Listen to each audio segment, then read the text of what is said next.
Our next speaker now is our keynote speaker for this year, and I think this person embodies exactly what Humaris this year is trying to accomplish, and that is joining forces from different parts of our careers. Our speaker is Dr. Peter Kaupke. Dr. Peter is an optician or an eye doctor, but in his free time, Dr. Peter is a marine ocean enthusiast.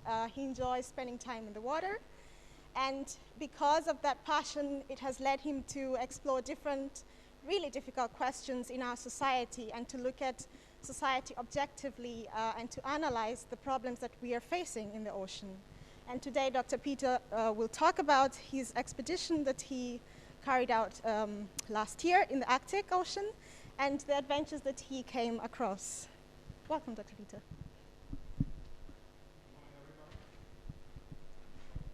As you have heard, my name is Peter Kaupke. It fills me with great pleasure and I feel very honored that you invited me to speak at Humaris 11 conference. And it speaks to your trust and to your courage to invite an ophthalmologist to a conference of young marine researchers. This morning I will not talk about the changes in krill currents, nothing about the salinity of the ocean, the risk of the Gulf Stream reversal, nothing about the destruction caused by deep sea mining or Arctic open cast mining. You know more about all these issues than I do. I will tell about a simple sailing voyage that I took with our schooner Weitere to Svalbard archipelago in summer 2019. We have millions of years of evolution behind us. We live in a wonderful, complex system of nature. It is everywhere. It's in the grass, it's in the forests, in the sky, in the ocean, everywhere. We are surrounded by the wonders of nature. It's not about the human species, it's about all species. It is about the whole wonderful and unique nature in which we live. That, dear listener, is what we wanted to try and to work out on our journey through reports, interviews, and film recordings. The changings around us are progressing in a dramatic way. You are all directly or indirectly involved with your scientific work. I believe that we can only positively influence these changes if we are clear with which interests and forces are acting in the wrong direction, and if we are clear how we can move people to act in these forces in the right direction. And one of the first things we asked ourselves was, what makes the difference between seeing and perceiving? Do we perceive reality, the balloons that we hold on a string ourselves, or do we change our view to reality until it meets our expectation? We take in 90% of all sensory impression through our eyes, and 80% of our knowledge is learned with the help of our eyes. From birth on, we feed our brain with visual impressions. We then traveled the long way from the eye to the brain. The process from seeing to perceiving is inextricably linked to our thinking. Changed by our feelings, experience, expectations, our character, our beliefs, or our eyesight, the seen object emerges to the apparent reality that we perceive. This is the reason why some people here simply see a glacier and ice, and others empathically that this glacier continues to melt and perceives it as an example of the dramatic change in our living environment. We don't have a lack of knowledge about global warming and the destruction of our nature as the basic of our life. We have a lack of awareness and action. Antoine de Saint-Exupéry once said, the essence of things happens at the edges of nothing. That's why we sail to the far north, to get a feeling for what is changing in our world in a region where things are reduced to a little. At the same time, we experience the uniqueness and vulnerability of human existence in this unbelievable, impressive dimension of mountains and ice. I can say without exaggeration that nowhere I felt closer to creation than in this region, where the wonder of our nature can be seen in every single growler. In less than 200 years, we have destroyed the balance that has been created in over 4 billion years of Earth's history. Why is it so difficult for us to perceive, and much more important to react to it with insistence, that this world is developing with increasing dynamics on one direction, where millions of people can no longer live in it? What can you feel about it already? That's what we asked the people we met on our trip from Kaupke here, the Baltic Sea, along the Danish coast and the Norwegian coast up to North Norway, and then crossing the Barents Sea with a stopover in Beer Island, and then up to the islands of Svalbard. Who are we? We, that's my wife Martina, my youngest son Nicholas, and many friends. Friends who sail with us, friends who cooks with us, friends with whom we celebrate when we have reached a goal, and friends with whom we simply sat down and enjoyed nature speechless. Of course, such a trip has to be prepared, and it took the various of equipment to sail safely to the far north. Even a large range of clothing. Norway is considered a country where all seasons can occur on a single day, and it was like that. What else do you have to deal with when you take the routes up to the north? First of all, there are numerous exposed and dangerous capes, described in the navigational handbooks as most notorious offshore passages, which are responsible for numerous shipping accidents right up to modern times. In addition to this, there are opposing ocean currents that we had to deal with. From the southwest comes the Gulf Stream, and from the northwest, the North Polar Current. The results are very unpleasant, often dangerous sea conditions in the Barents Sea, so in this region.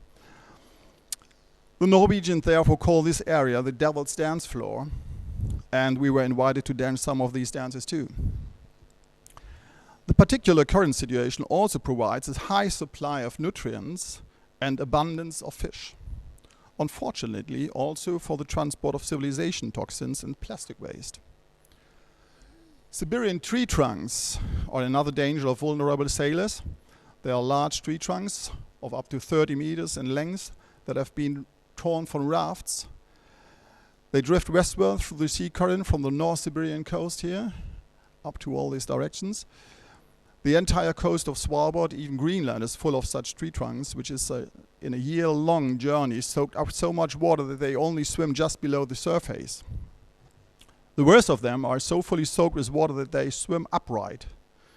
They are so-called deadheads. And you can easily imagine when they swim upright in a rough sea and a ship hits such a lock that even the strongest hull of a yacht or a fishing boat is destroyed and the ship sinks. We saw quite a few, but luckily did not hit any.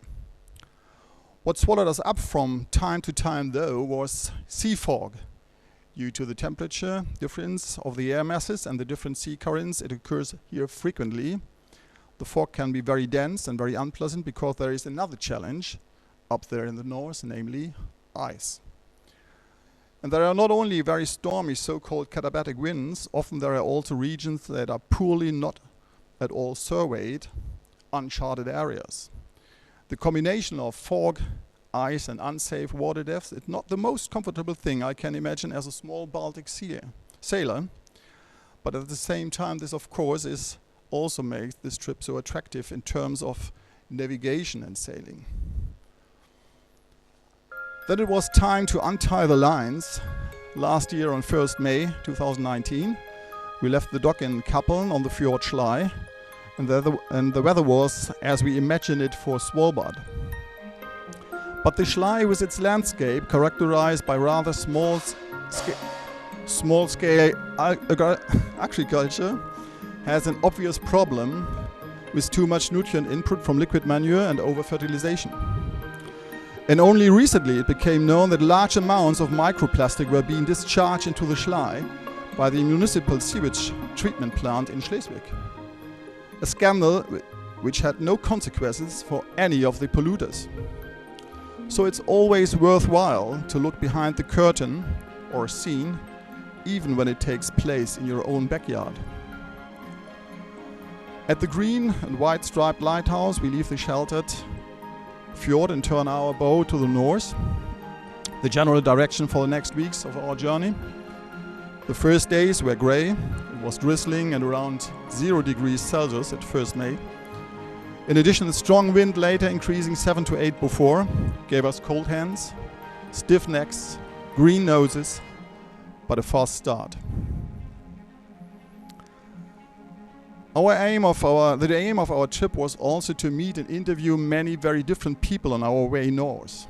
So we asked captains, pastors, teachers, scientists, and many others, how do you experience your environment and what changes do you perceive?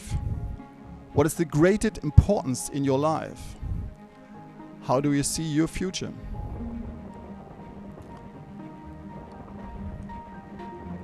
But of course, we also enjoyed the picture-perfect landscapes of the Norwegian coast as we sailed north.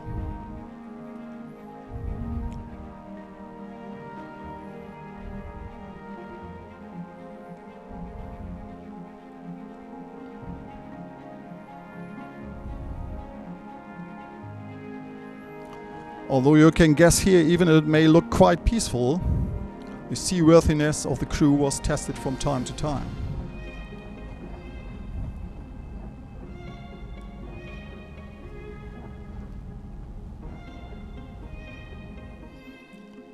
When the weather was fine, Norway was amazing.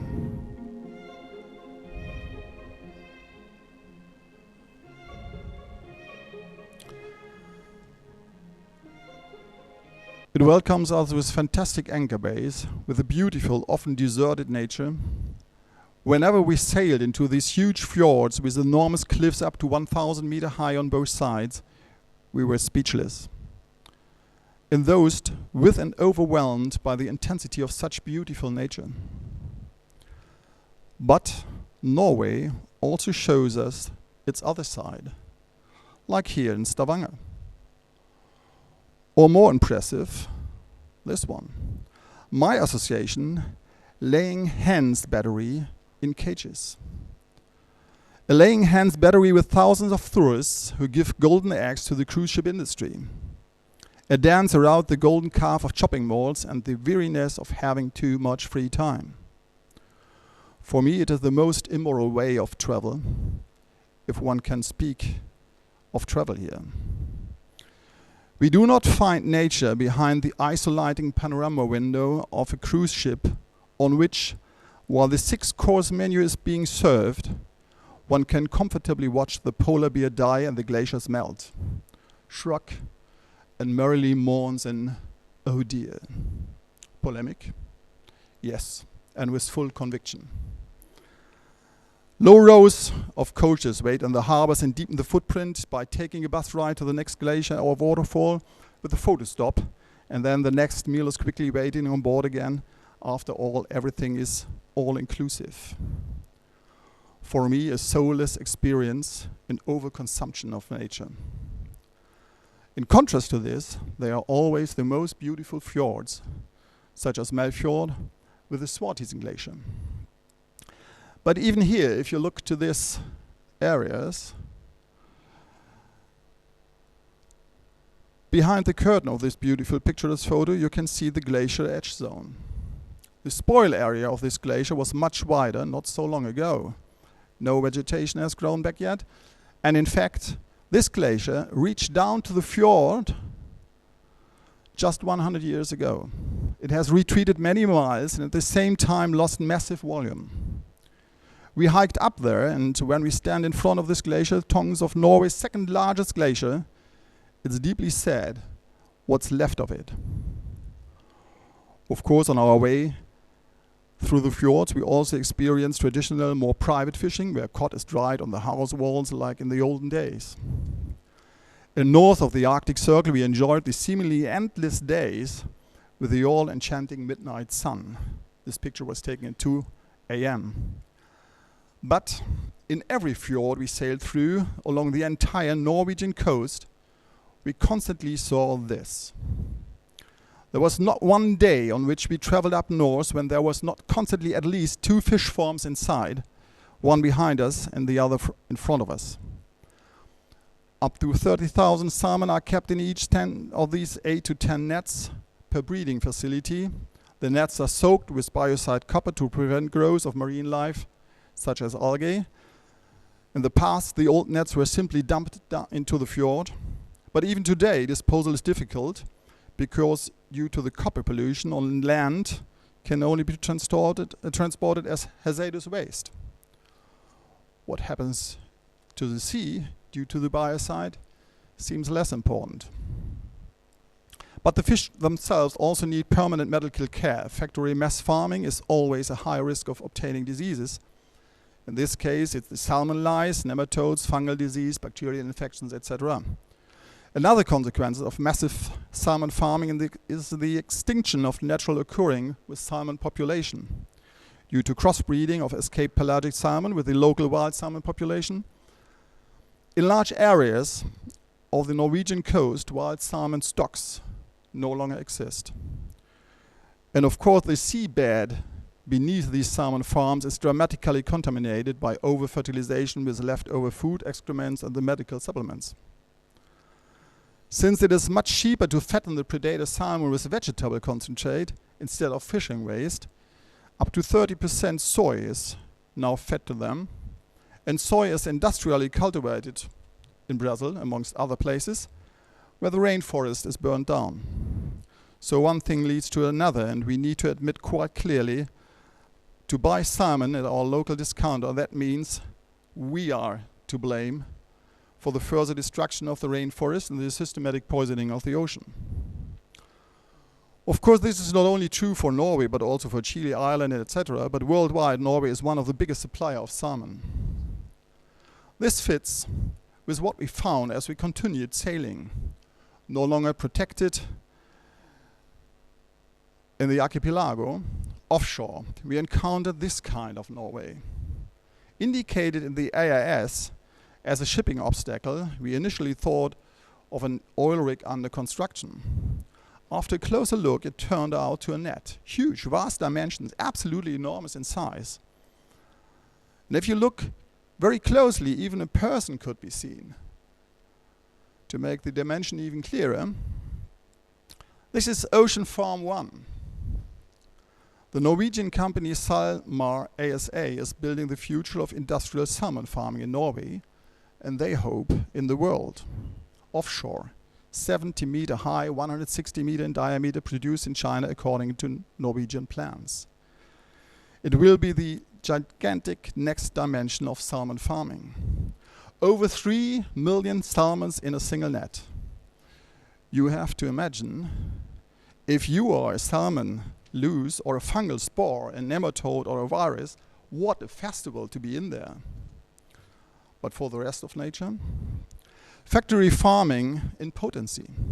I don't want to see the seabed under such a net, but we won't get to see it either. It is not without reason that these farms are anchored in regions that are far away from tourist routes, and those water depths make it as difficult as possible to control. 8 weeks after our start in Kaupke, we arrived in the north part of Norway, in Tromsø, this so-called getaway to the Arctic. A city that still breathes Arctic adventure to these days, surrounded by the old polar explorers, in this case, Roald Amundsen. And the history of polar research and discovery is kept alive in museums. We were once again in awe, full of respect, and to be true, with a portion of sorrow before we set off across the Barents Sea to the north. An example is Salman Andre's attempt to reach the North Pole with a hot air balloon. All expedition participants lost their lives. 40 years after the crash, the last emergency camp was found by chance in 1930, and these still preserved photos were found at a last sign of life.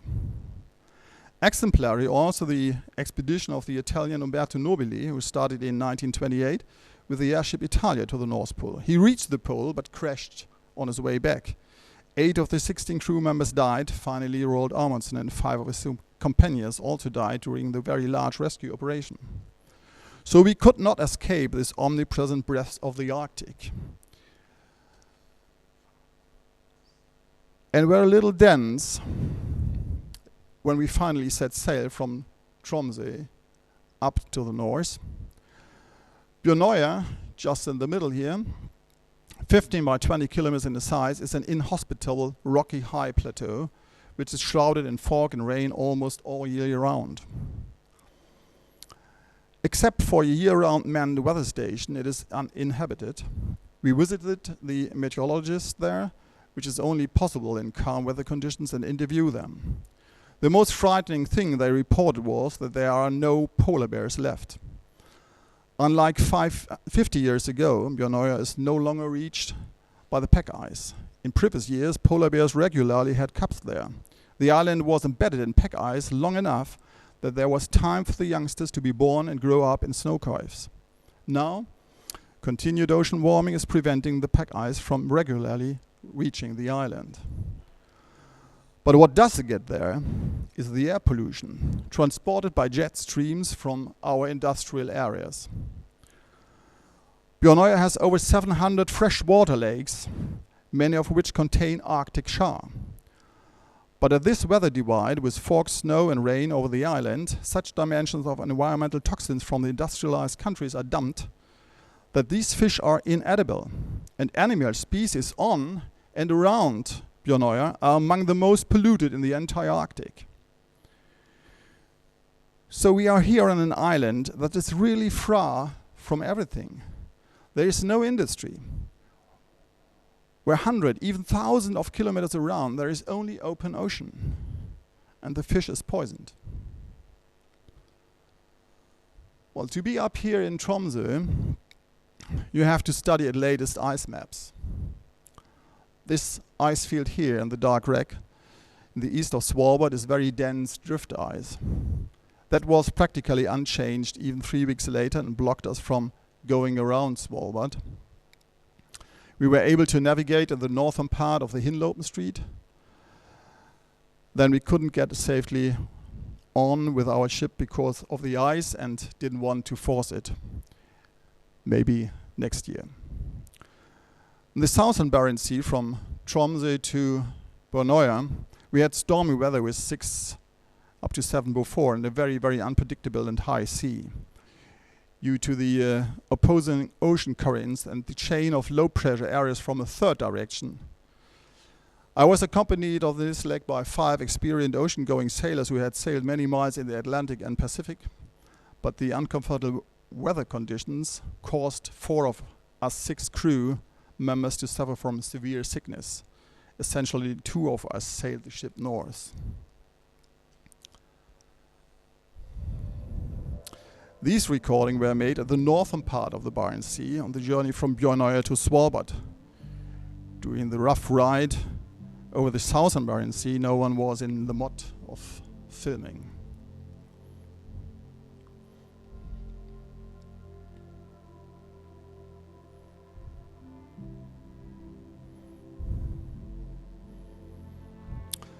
This is Bjørnøya with many bird colonies, a manned weather station, and formerly colonized by thousands of walruses.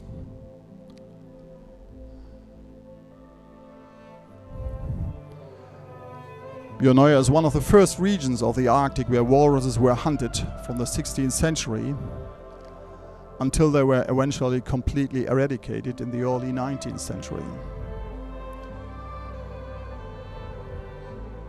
Walruses never colonized the island again.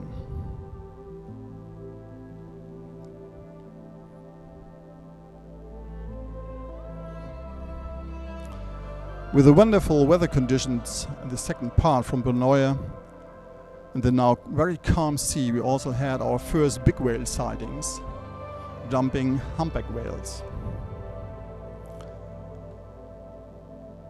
And we were maneuvering first time through ice. We sailed into the 30 kilometers long Hornsund, one of the most beautiful fjords in Svalbard, surrounded by rock massives rising steeply 1,400 meters out of the sea. We reached the kilometer-wide glacier front from Hornbreen Glacier. Here we are, Baltic sailors, started in Kaupke, up the Norwegian coast, across the Barents Sea, and now we were in front of this dramatic glacier scenery. There was nothing else, just nature. No leaf blowers, no aircraft noise, no cars, just us and the ice. And we were about to pick up speed again when a glacial wall about 300 meters wide broke off before our eyes with a tremendous roar.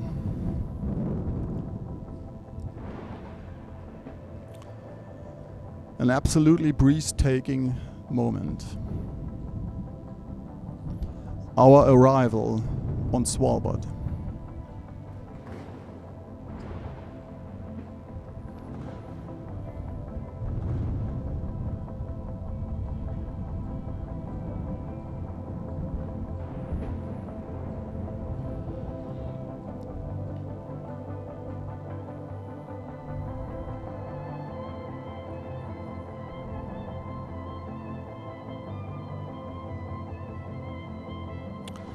Feel free to remember this view of the expanse of water.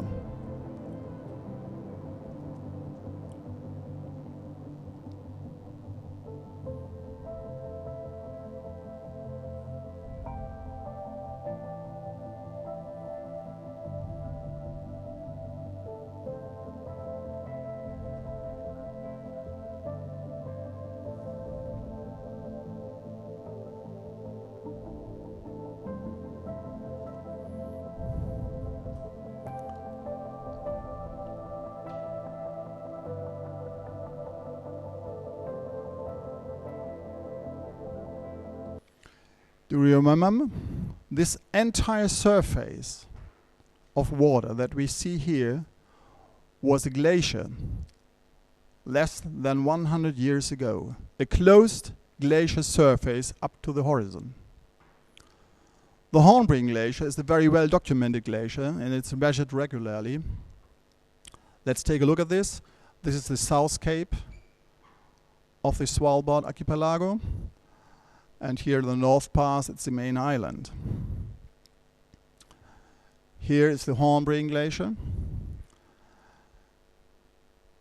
EI, the Southern Cape, is actually an island that is connected by this glacier with the main island. It is an important hiking trail for polar bears from north to south and east to west because seals can be found here in different places. Our ship is about here. Our plotter is equipped with the latest navigation software and the echo sounder shows 53 meters water depths below the keel. But according to the nautical charts, we have long run aground. The glacier is melting and retreating so quickly that the navigation software updates cannot keep up. So we are here with the boat, and the look we did with the recording was over there. Around 1900, the glacier was here. 1949, it was here. 2012, it was here. And now it's at the blue line. In approximately 15 up to 20 years, we will see that this last glacier tongue we will also have melted away. So our first experience with Svalbard was also the rapidity of destruction. But constantly we were deeply touched and gripped by the beauty of this pure nature, the dramatic dimensions of the mountains, the loneliness, the rough and at the same time delicate vulnerability of nature. We watched whales for hours, were fascinated by ice art, which looks as if it were painted in its graphic beauty. Landscapes in which you immerse yourself with your thoughts and emotions, and which despite their bareness and exude an incredible fascination. Here's the ship as a reference for the dimensions. We then sailed further north to Longyearbyen, the administrative capital of the governor of Svalbard. Longyearbyen, with 2,000 inhabitants, founded in 1906 as a mining settlement, lives now almost exclusively off of Arctic and cruise ship tourism. There's just one larger pier in the manageable harbor, and cruise ships are waiting in line for the change of guests via the airport and the sightseeing tour through the Arctic city. Please no pictures, we aren't reindeers, can be read on signs on some houses and in shops. And when a crusader opens his gates and 2, 3, 4, 5,000 tourists wallow the only 1 kilometer long shopping street, the impulses to flee start sprouting. On the other hand, this place lives off of the tourists who have been called. There are no natives. It's just not an established place. The more tourists come, the more infrastructure is offered, and the more tourists come. An inflationary self-reinforcing progress in a region that is not actually made for it. And for whom the monotony of the Arctic crusader everyday lives isn't enough, those can board across the Isfjord with 600 horsepower. Or in a 3-hour tour, frenzied drive to the walrus banks. The modern experience of the Arctic nature. And in every cruise hotspot in Norway along whole the coast, there is also souvenir shops that sell furs. In Longyearbyen on Svalbard, for example, you can buy this item for 8,000 euros. Does the buying cruise tourist know that black bears do not exist in Europe? But if you've been to the Arctic, you'd like to bring something wild home with you. The same applies to this polar bear fur, 12,000 euros, free shipping. The remaining approximately 2,000 polar bears in Svalbard Franz Josef Land region have been protected all year round since 1973. This polar bear comes from Canada and was flown from there to Longyearbyen in order to document the death of the Arctic in front of the fireplace of a tourist somewhere in the world.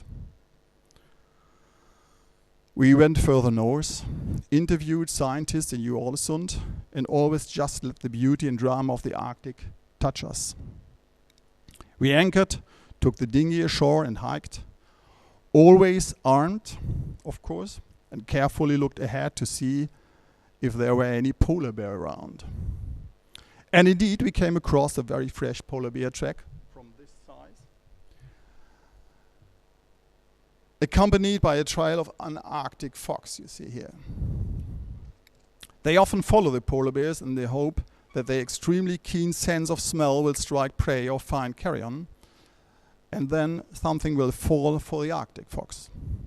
This one will only have passed by, luckily earlier than us. Based on the tidal range, we were able to calculate that it was here about 1 hour before. It did not meet us. But what we found all over Svalbard, and even here in the far north of the archipelago, was this.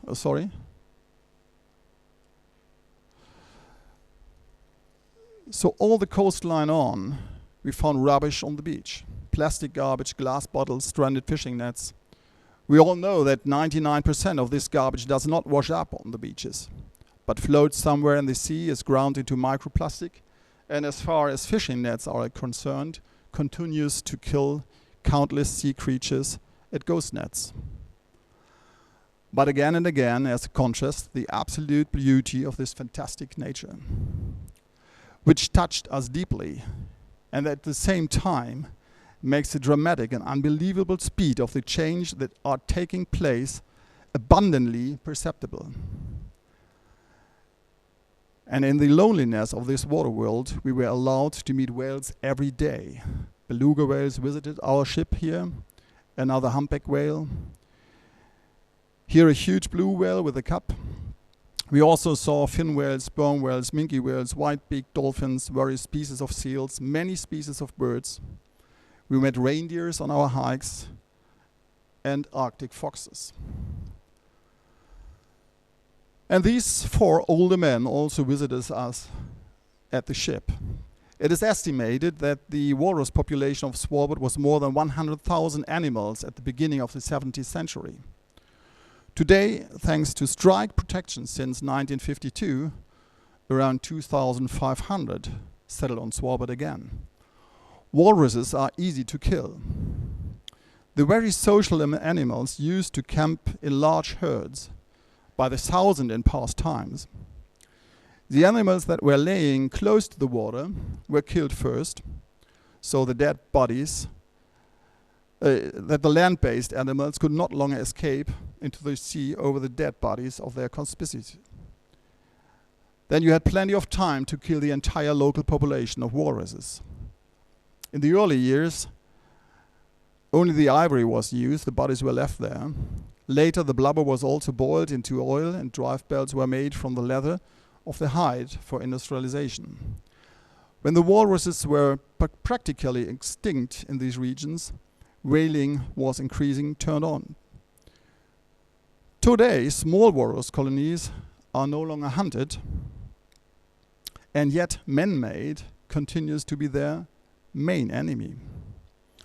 Walruses feed almost exclusively on sand-cap clams. Mussels filter the sea for food.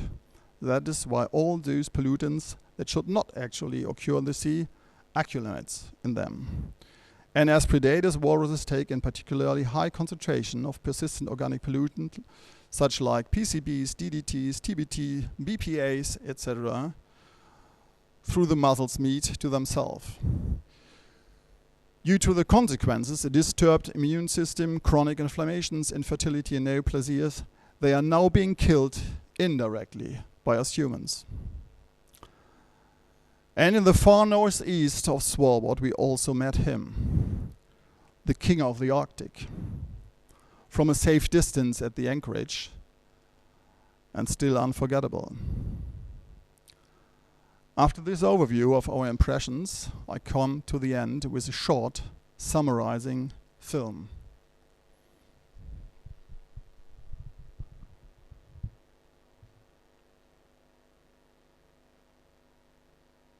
Most times it works.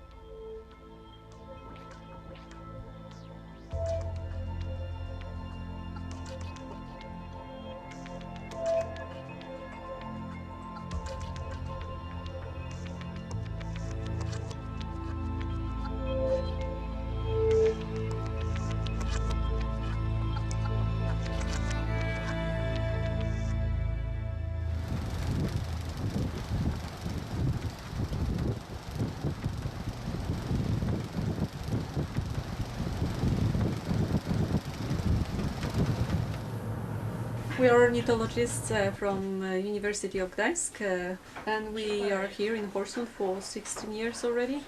Every year studying birds' response to the climate change and general breeding biology of this particular species.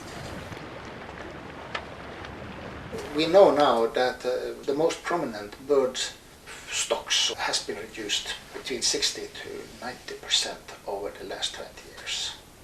Along the coastline from Stavanger to Stad. And that is very heavy reductions. We see that the temperature is higher than it used to be. And I think yesterday they were expecting in Longyearbyen to have the warmest temperature ever. And we realized that the ice is not covering the island any longer, which it used to be. And the main thing is that there are no polar bears any longer. Yeah. As I told you, there was one this year, first time 6 years since last time. Some years it was hundreds of them. And a lot of them were also breeding here. But that's a very long time ago.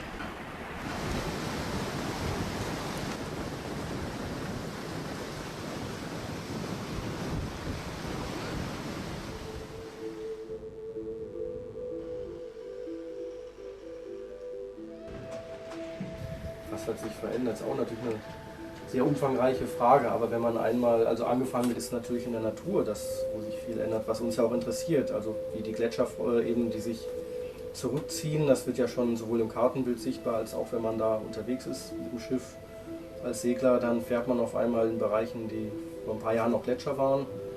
Und das ist nicht nur die Position der Gletscherfront, das zeigt sich auch, wenn die Wissenschaftler die Massenbilanz untersuchen und feststellen, da verschiebt sich nicht nur die Gletscherfront, sondern geht wirklich Volumen verloren. Wenn dieser Permafrost antaut, dann werden eben gigantische Mengen von Kohlendioxid und Methan in die Atmosphäre entlassen, die natürlich wieder sehr starke Treibhausgase sind. Aber die Arktis, so wie ich sie vor 20 Jahren kennengelernt habe, ist schon nicht mehr die sie heute ist. Und die sie heute ist, die wird es auch nicht mehr in 20 Jahren sein.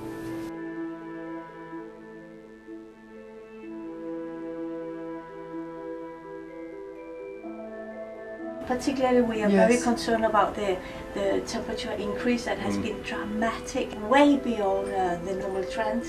Like yesterday, I was at Trollstigen, and when my father used to drive buses in Trollstigen, probably 40 years ago, he could put 2 buses on top of him and not even reach the snow. And now it was like this high, so there's things happening, yeah.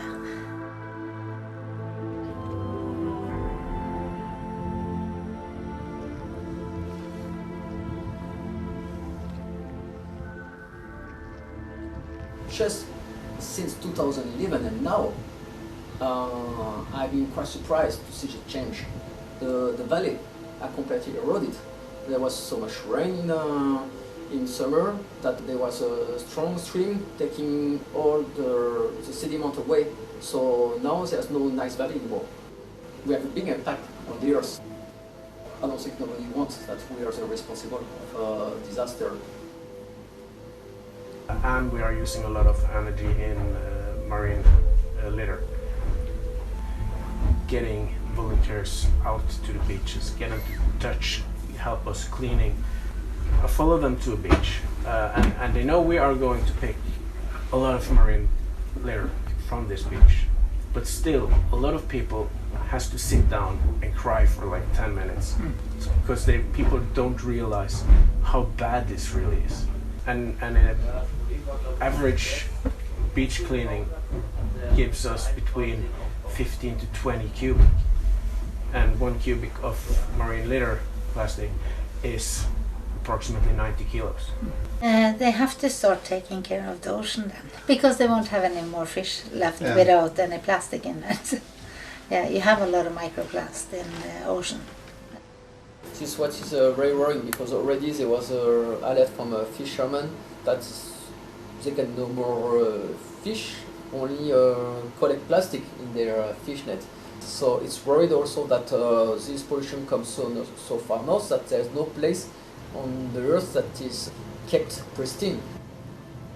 It's said that each and every fish farm are releasing 1 ton of copper to the environment every year.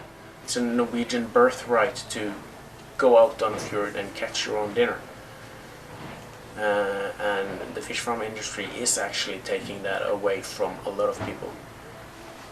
My hope is that I will be able to look back and say, okay, I did all I could. I really did what I could with what I had. It will soon change that much that it won't be really the world in which I would like to live in. We have million years of evolution behind us. We have this complex natural system. I mean, it's everywhere. In the grass, in the sky, everywhere. You're surrounded by the miracles. It's not about this one single species, human being.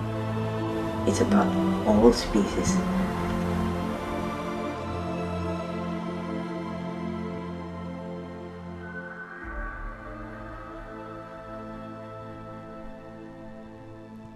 When you have heard Liz Jürgensen's last words, any further word are superfluous. We were just as speechless and overwhelmed in this nature, but again and again we have asked ourselves, why do we humans not notice what we are doing to our livelihood? Where is our innate self-protection? Why do so many people not see the black clouds that are approaching us not very far over the horizon? Why do we overlook the clock which strikes after 12 with an increasingly shrill chime? We haven't found a satisfactory answer. One of our perhaps helpless ideas was this trip to show with lectures and publications in simple words and clear pictures what we are putting at risk if we do not radically change our behavior. Without a very serious change in our consumers' behavior, we will have destroyed the basic of a healthy life on our planet in the foreseeable future. Can the words of the German philosopher Friedrich Hölderlin comfort us? But where danger is, the saving power also grows. They date back to 1803. Perhaps faith and hope were closer together then than they are today. Should I insert a question mark? But what prevents us from being part of the saving power? What about optimism? What we need is a realistic perception of the serious changes in nature, even if our mind is pessimistic and we fail to admit it. Our duty is to let this knowledge grow into an optimism of indomitable will, saving power. Don't leave it at knowledge, but use your knowledge to actively change things. With this in mind, with all my heart, I wish you a very successful Congress. Thank you for your attention.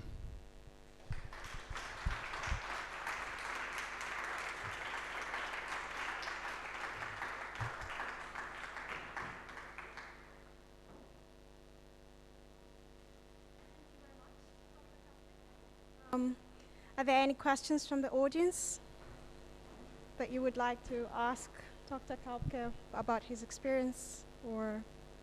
Yeah. Yes? Well, it was about 3.5 months. 3.5 months.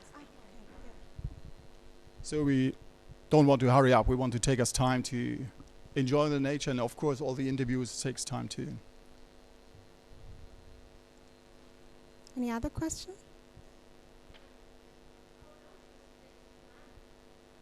Pardon? Well, it was a very fast decision. So we started in 1st May, and we decided to go there in November before. So it was a couple of months. Yeah. But to be true, we had so we bought the boat 3 years before and had first the circumnavigation of the Baltic Sea, and in the eastern part of the Baltic Sea, the completely bottom of the sea is dead. So when we put up the anchor, we always had very, very stinky mud in the boat. And the second trip a year later was circumnavigation the British Islands, and even at the western coast of the very lonely Scottish coast was completely packed with garbage. So that was a decision that we thought, okay, we want to look if it's there to make it more clear what will happen in a lonely region. Kai Frederick Lenz is asking, are your videos available somewhere, and do you have any plans for future projects? Sorry, I didn't get it. Do you have any plans for future projects, and if the videos are available somewhere in the internet? Yes, thank you for the question. Of course, everything depends to COVID-19, but we actually are planning to sail to Svalbard again in 2021. So it's an open deal that I want to circumnavigate it, because the eastern part of Svalbard is much more remote. And if any of you are interested to accompany us, or have a research project that Marivida can help with as a platform, do not hesitate to ask me. Thank you. There are no more questions in the chat. Yes?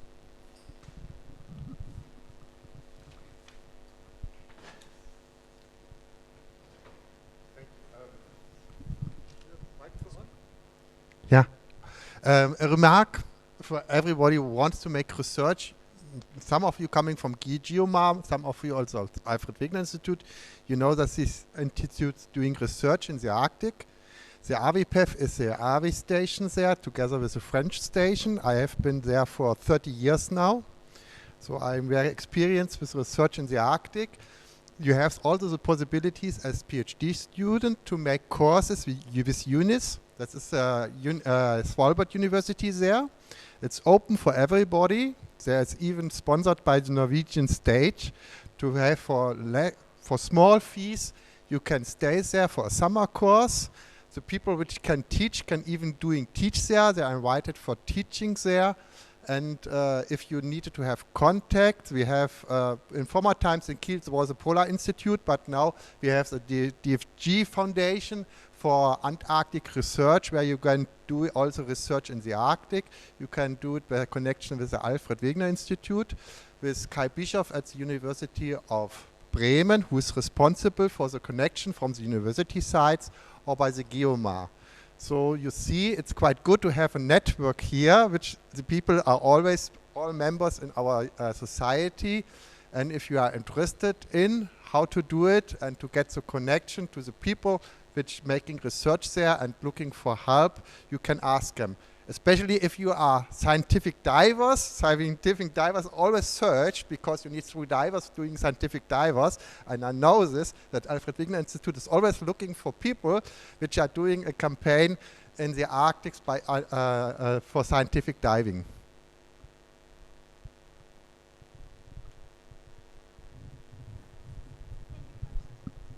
I have a question. Did you have an impression when you were going through your expedition that these people already know what solutions, know what to do in order to stop this massive deterioration of the environment?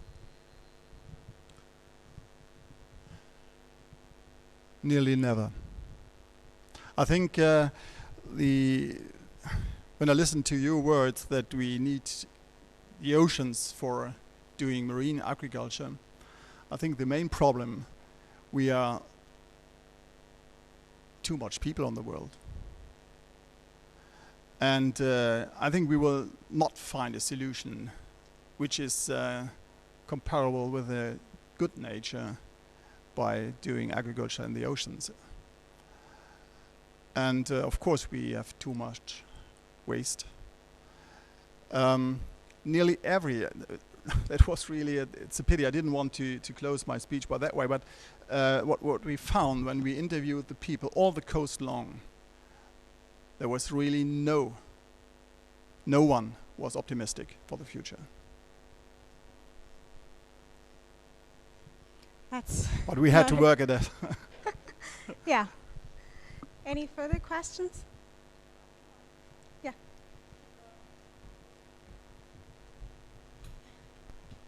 This is my personal question. How do you approach people when you talk about this issue, we are too many, and we need to change that? We need to cut on emissions, but we also need to control ourselves. And this is kind of a taboo topic. Whenever I try to talk about this, even among my peers, it's like, okay, no, I don't speak about that.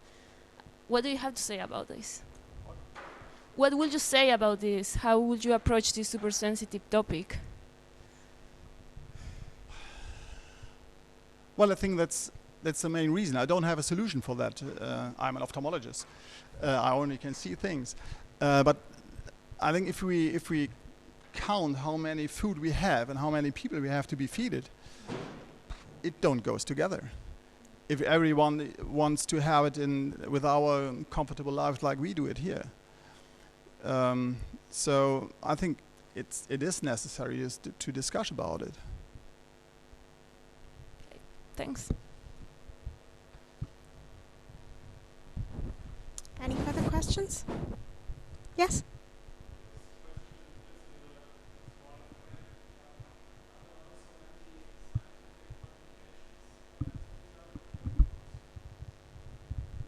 Well, it's an honor that you ask for scientific publications. No, we are no scientists. So we are no scientists. We did it as a sailor. So that was. I want to talk about these things in normal groups. So I hold speech for sailing clubs and so on. But I want to reach the normal people. You know about all these. And therefore, we did it in another way. Yeah?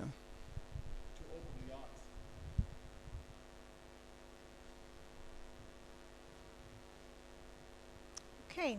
If there are no further questions, thank you very much, Dr. Kaupke. Thank you. It was a pleasure to have you here. So we will have